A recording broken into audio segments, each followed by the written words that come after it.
Bax, biz artıq güc sahibi kimi Ermənistanı yerində oturtduq. 44 günlük müharibə, ondan sonra 23-cü ilin demək, sentyabrında, payızında antiterror əməliyyatları ya tədbirləri. Axı biz onlara gücümüzü qədərində göstərdik. 20-ci ilin demək, payızında 44 günlük müharibə bitdi. Dərhal Prezident İlham Əliyev onlara əl uzatdı ki, gəlin bir yerdə barışaq və həmkarlıq eləyək. Bizim qurduğumuz, tikdiyimiz, fəaliyyət göstərən kommunikasiyalara qatılın və siz də qazanın.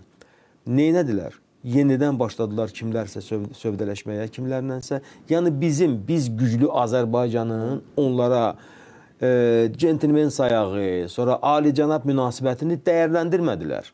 Bu nədən irəli gəlir? Niyə bunlar bax belə özlərini qəribə bir tərzdə aparırlar? Bizim millət bu regionda həmişə dövlət quran və idarəçi millət olub. O mental olaraq, psixoloji olaraq hamımızda var. Yəni bu regionun əhalisinə baxsan, bütün hər səmhə, Ermənistan hətta öz sərhədində belə, yəni etnik olaraq Azərbaycan xalqı onları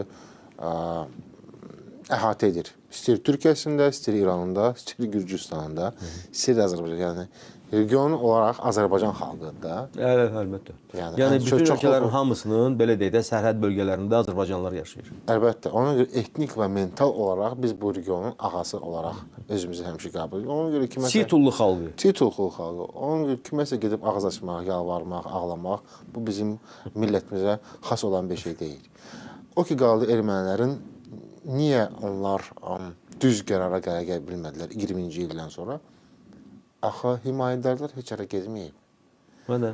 Axı keçmiş qələbənin şirini hələ şirini uçub getməyib. Uçub getməyib. Hamısı deyir ki, bu Azərbaycan bizi indi tutdu da. Yəni, nə olar ki? Hazırlaşarıq. Hazırlaşarıq, himayədarlarımız gələr, yaxşı olar, vəziyyət dəyişər. Yəni, Paşinyanı yığışdırarıq, Rusiyanın adamı gələr, yaxşı olar.